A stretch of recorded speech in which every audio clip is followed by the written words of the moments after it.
let me bring in this mining industry. When this illegal mining came to Ghana, we've got so many rivers along our Nzima area here. And these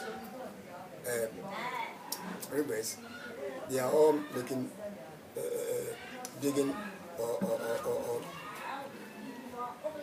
using it for mining. And there are chemicals inside these waters who goes into the sea, killing the fish. This also affects them. So the government should be strong and put his feet down so that when this mining industry, this illegal mining industry stops, I think it will help us. This one will be made.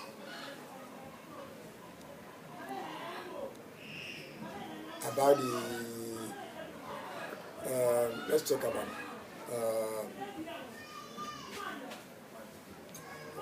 plastic waste and the garbage in the oceans.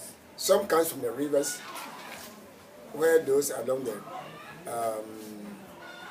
the banks of the rivers, they throw this rubbish into the sea, into the rivers, and they come into the sea. Now, we, the people along the coast, also do the same thing. So there should be a force, a task force, that when they catch you, either you go to prison or you are fined so that they will stop doing that. I think about 3 years ago, there was this kind of soil that were operating along the beaches. Now, see what has happened. They have stopped. So our beaches have started polluting. You see everywhere, cabbages and these plastic rubbers all over.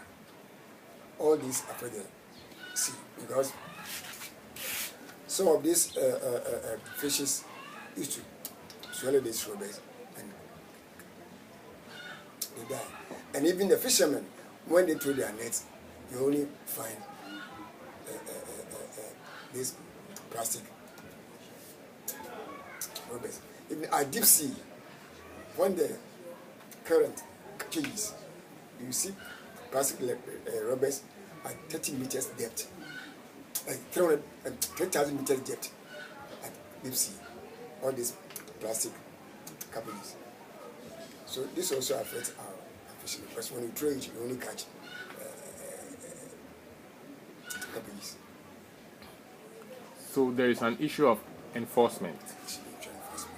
So let's talk about enforcement in terms of the sanitation first, but let's also talk about enforcement in terms of how the people who have been given the mandate to enforce laws and regulations on the oceans, how they are doing, essentially failing. Let's compare them to what happens in Cote d'Ivoire, in Senegal, and Tanzania. Yeah. Let's compare them, and then I want you to issue a message. Yeah. On that. I was talking about enforcement. I was sent to Tanzania. And we learned and saw how enforcement was going on the fishing industry. Because they have patrol boats patrolling their coast. Even from the 3 points to this place, they have 2 patrol boats. And if you do any illegal fishing, they will catch you. There's no politics in their fishing industry. But here in Ghana, when you catch someone, then another party member will go in and say, oh, this is my nephew, this is my son, and they will release the person. But if that person goes to prison, I think it will take, it will make sense. So the next person will be afraid to do that. So there should be enforcement. The government should put it down, its foot down, and that when you do anything against the law, you should put it into prison, and you are fine. I think that will do.